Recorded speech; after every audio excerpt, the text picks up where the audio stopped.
Seja bem-vindo ao Homero Pop, seu podcast de cultura, mitologia e literatura com uma pitada de atualidades e, claro, um toque de polêmica.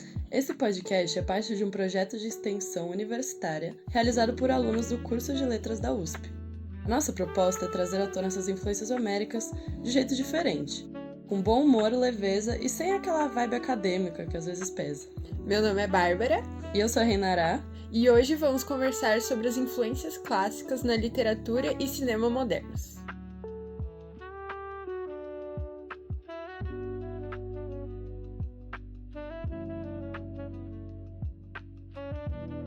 Eu acho legal a gente começar pensando sobre o que é um clássico. Sim, porque o que muita gente entende como clássico é aquela ideia de algo muito longe da gente, difícil de ler. E até chato, né? Sim, chato. Mas não é necessariamente assim. Por exemplo, essa história de estar longe da gente. Eu acho que tá longe disso. É, porque na realidade, um clássico é algo que é sempre atual. Clássicos são sempre universais. Segundo o Ítalo Calvino, por exemplo, clássico é aquela obra que sempre tem algo novo a dizer. É, mesmo se você já leu. Numa segunda leitura, ela pode revelar algo diferente. Além disso, os clássicos do Homero, e mesmo os mitos sobre deuses e semideuses, serviam de ensinamentos para quem escutava essas histórias. E a maioria dessas lições continuam úteis e verdadeiras até hoje. E é muito legal isso porque mostra que o clássico representa questões centrais da humanidade. Tipo assim, quem sou eu, como me tornar uma pessoa melhor. E eu acho que é por isso que nos interessamos sempre por esse tipo de narrativa, mesmo depois de tanto tempo. Porque ainda nos encontramos nesses clássicos até hoje, de alguma maneira. E também porque esse encanto por heróis, deuses e monstros nunca se perdeu completamente. Apesar de com certeza ter tido um distanciamento, eu acho. Pelo menos pra mim. Verdade. Eu acho que uma das questões principais sempre foi que essas histórias pudessem motivar e inspirar as pessoas a serem melhores, sabe? Provocar uma reflexão através da história, nos encantar com heróis grandes como Aquiles ou Odisseu. Um negócio até meio coach do Insta, sabe? Sim, só que de uma forma bem mais literária, né? Sim, isso é um ponto importante também. Aquela boa literatura diz mais do que as palavras, mais do que a superfície dá a entender. Era muito honrado, hoje em dia, assim, talvez nem tanto, escrever de forma rebuscada, buscando dar beleza e valor cultural a cada linha escrita. Mas apesar das questões clássicas estarem sempre atuais, vamos ser sinceras que não é todo mundo que vai gostar de ler um poema épico de mais de 1000 versos, todo formatadinho, cheio de jargão poético e antigo. Com certeza, por isso que é tão legal quando vem alguém e faz uma releitura, né, do clássico. Exatamente. Releituras dos clássicos, se elas forem bem feitas, né, criam um tipo de ponte entre a sociedade atual e os clássicos de 1000 anos atrás. E aí esse tipo de conteúdo fica mais acessível e desperta a curiosidade das pessoas de um jeito mais leve e divertido. Exatamente, por exemplo, Percy Jackson. O nome do próprio personagem é uma referência ao Perseu e a história dele envolve muitos elementos da mitologia grega. Desde os deuses mais populares até criaturas fantásticas do panteão grego, que não são conhecidas por tanta gente. Nossa, sim! O segundo livro da primeira saga, Mar de Monstros, é a própria releitura da Odisseia. Eu amo Percy Jackson e o meu interesse pelos clássicos só se intensificou depois que eu li. E eu tenho certeza que eu não sou a única nessa. Com certeza não. Ainda mais agora que teve essa última adaptação do livro para a série. Mas o Percy não é o único fazendo essa conexão com os clássicos. Releituras dessas obras na literatura estão super em alta.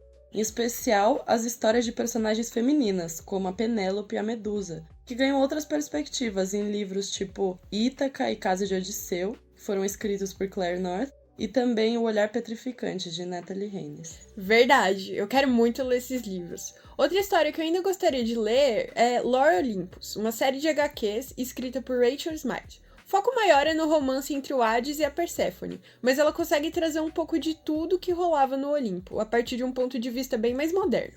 E quadrinho também é literatura, gente. Sim, que legal. Também tem aquele filme da Disney, né, Hércules.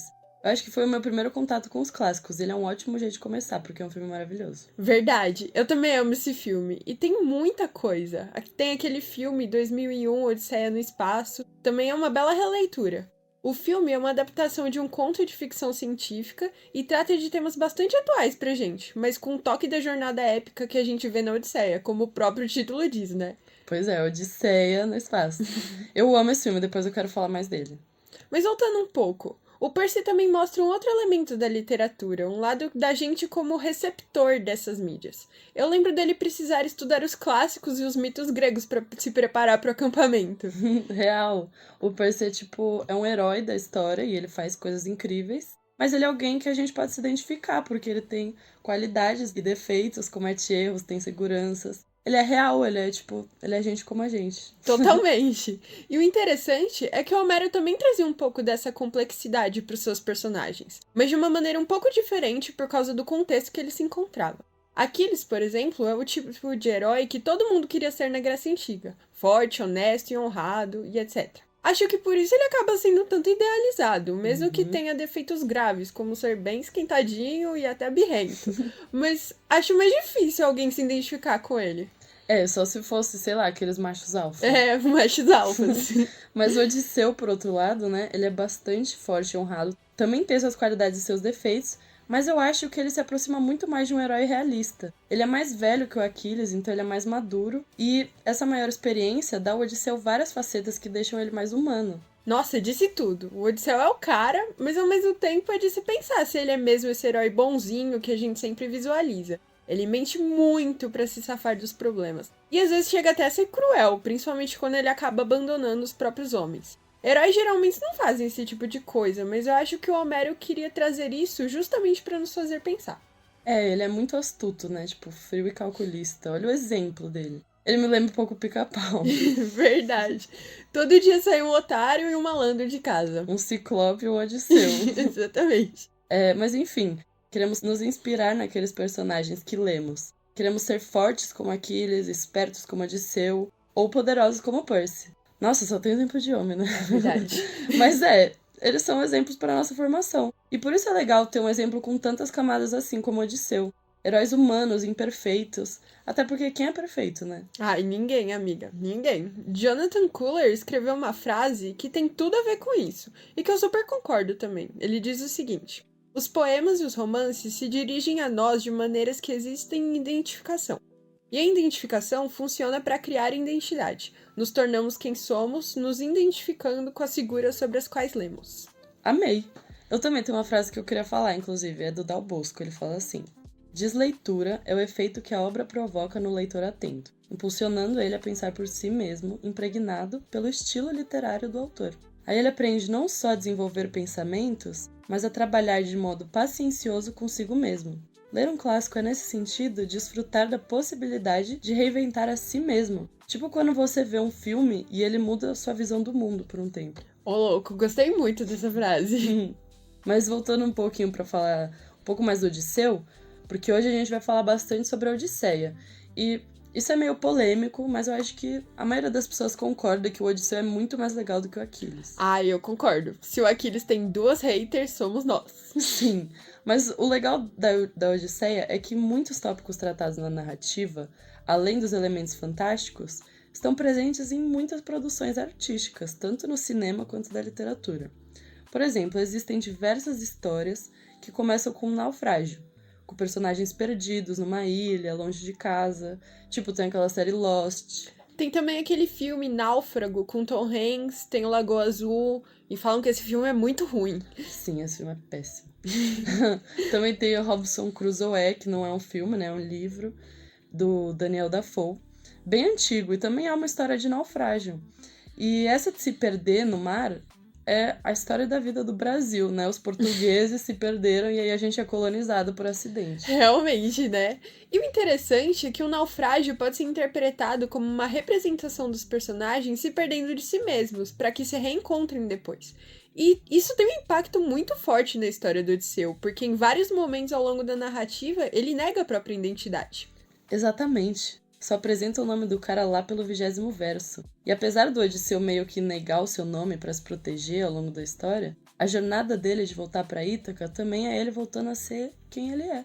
O rei, o pai, o marido. Esse voltar para casa, então, também é o voltar a si mesmo. E isso também acontece no filme da Odisseia no espaço, que o personagem ele tem uma revelação, ele encosta um negócio lá, enfim, e descobre o segredo da humanidade. E aí ele volta para casa num paralelo direto com a Odisseia, que ele chega num quarto e tem uma cama. O Odisseu também ele chega lá no leito matrimonial. E aí, nesse lugar que ele vai poder voltar a ser quem ele é, poder recomeçar com os conhecimentos que ele adquiriu ao longo da jornada. Nossa, verdade! E pra isso, o herói tem que passar por várias provações, como enfrentar ciclopes, sereias e até computadores. Uma dinâmica que ainda é bastante presente nas narrativas de livros e filmes atualmente, principalmente no gênero de fantasia e ficção científica, né? Sim, verdade. Tipo, no Senhor dos Anéis, Harry Potter, várias histórias que tem muito disso. Sim, até aquele filme do Tim Burton, Peixe Grande e Suas Histórias Maravilhosas, tem muito disso. Eu adoro esse filme. E as narrativas fantásticas têm um pouco de romance, heroísmo, magia também. Eu também adoro Peixe Grande. Inclusive, nesse filme, tanto nele quanto na Odisseia, as histórias são contadas pelo protagonista, o que abre espaço pra gente questionar, né, o que eu estou falando. É verdade, mas isso a gente tem que discutir outra vez, senão esse episódio não acaba É nunca. verdade, vai virar uma Odisseia isso aqui.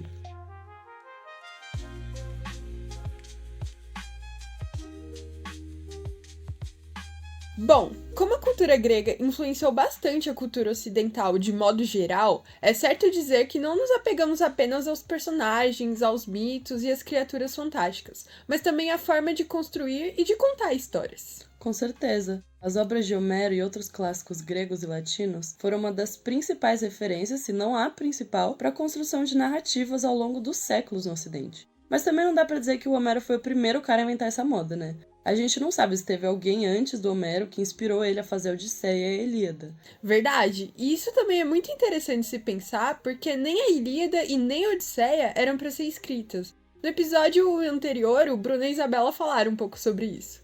Os épicos eram cantados, né? Era tudo muito oral, quase teatral. Por isso é difícil de ler também. E eu acho que por isso a gente tem bastante adaptação para cinema dessas histórias. Isso me lembrou que estão gravando ainda uma adaptação da Odisseia para filme, que quem dirige é o Christopher Nolan. E eu tô bem animada pra ver, sinceramente. E tem também o Epic, The Musical, que não é cinema, mas entra pro teatro também, apesar de só ter as músicas. São adaptações que prometem muito. Sim, eu acho que o Homero ficaria feliz com o Epic porque é uma adaptação moderna que faz jus ao formato de narrativa cantada, né, de certa maneira. Nossa, real, o Homero ia amar demais mesmo. E assim também, muito obrigada a ele, né? Enfim, a quem decidiu registrar essas histórias também, senão a gente ia perder muito e jamais teríamos coisas como Percy Jackson, Epic, esse filme da Odisseia e muitas outras histórias maravilhosas. E guerreiro ou guerreira também, né? Porque mais de 1000 versos. Realmente. Muito obrigada, Homero, ou seja lá quem foi.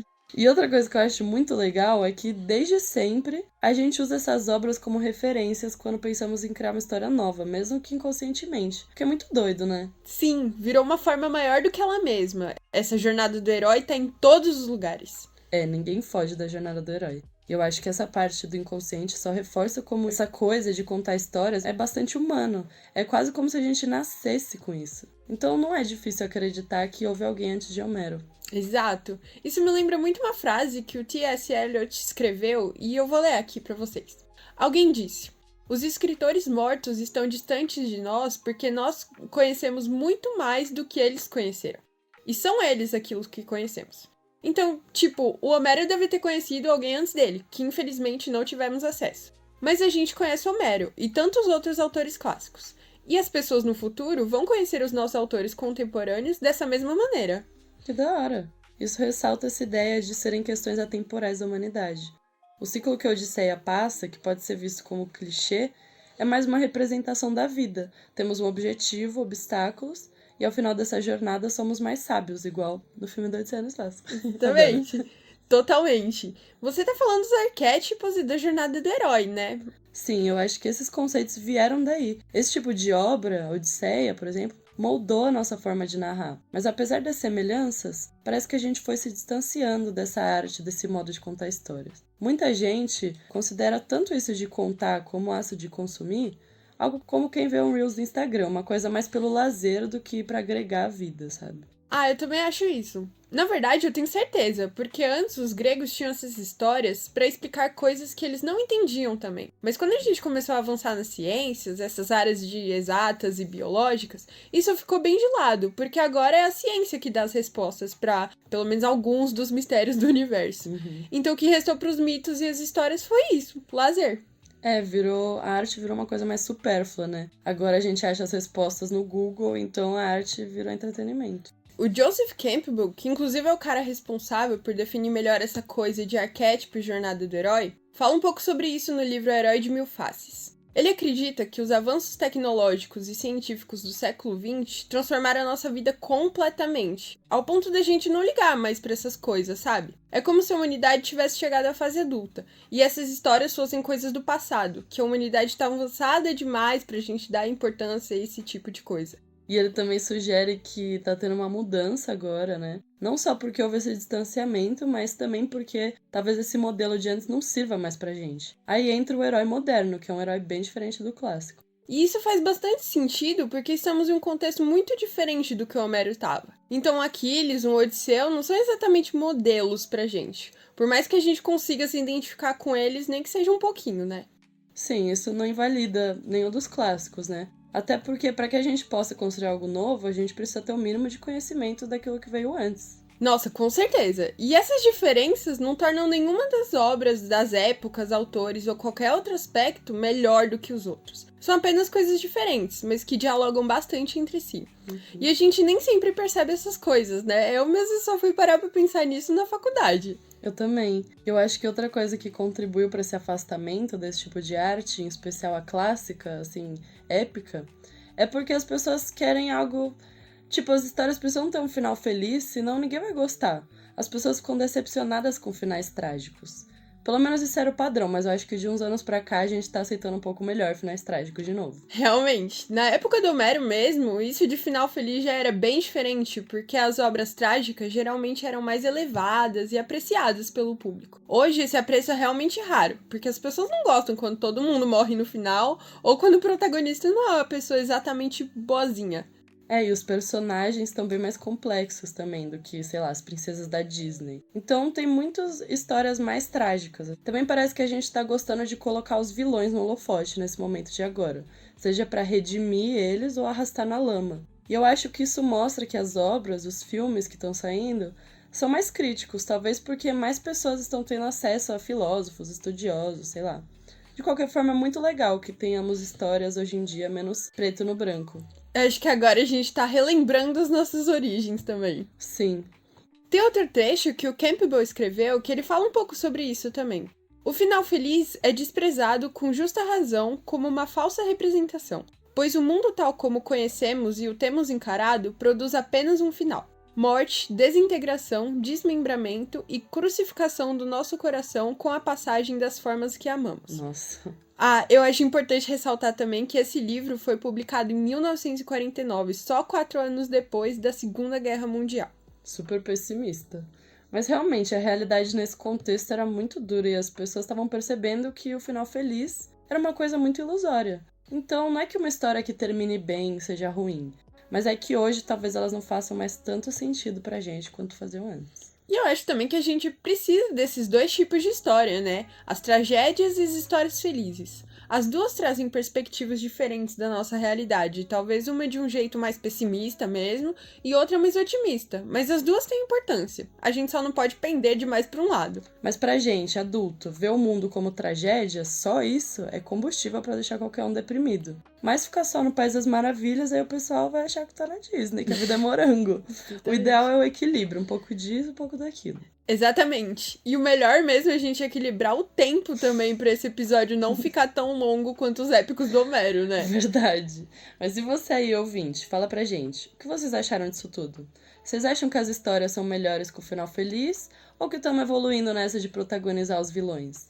Será que o melhor é ler Homero ou Colin Hoover? Ou melhor é poder fazer tudo isso ao mesmo tempo? Fala pra gente. Sim, comentem aí, por favor. E também digam qual chalé do acampamento meio sangue você é, se você veio aqui por causa do nosso Percy.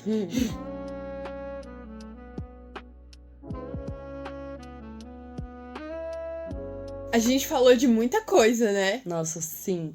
Mas eu acho que o principal ponto é que os mitos surgem para explicar o inexplicável, ou no caso das obras do Homero, para nos mostrar como agir perante certas situações. Todas as outras narrativas construídas ao longo da história, bem lá no fundo, têm o mesmo objetivo, mesmo que nem sempre isso seja tão claro. E as dificuldades enfrentadas por Odisseu são também metáforas para os conflitos psicológicos e morais da humanidade. E por isso seguem atuais até os dias de hoje, são reproduzidas de tantas formas. E por isso também é tão importante para nós que os heróis das histórias sejam, de certa forma, como a gente.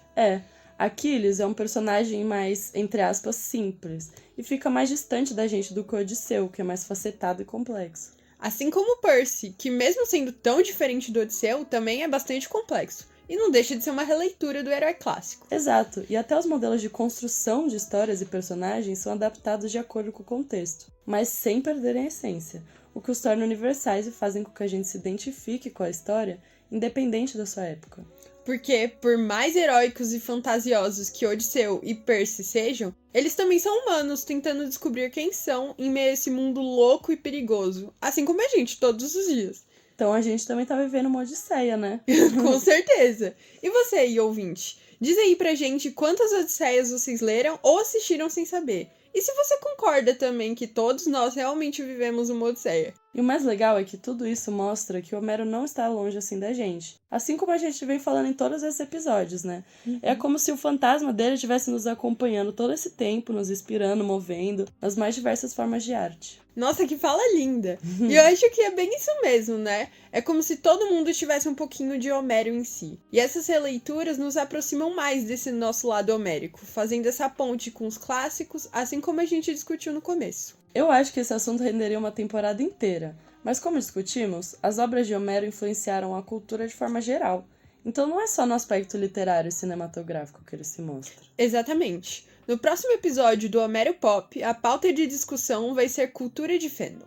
Você aí que curte uma fanfic, fanarts, edits e tudo mais que rola nas fanpages online, não pode perder. E o que o Homero tem a ver com isso? É o que vocês vão descobrir em breve. Sigam a gente nas redes sociais, compartilhem com os amigos e se preparem pro último episódio. O último? Não acredito. Pois é, gente. A Odisseia do Homero Pop tá acabando, então não percam de jeito nenhum.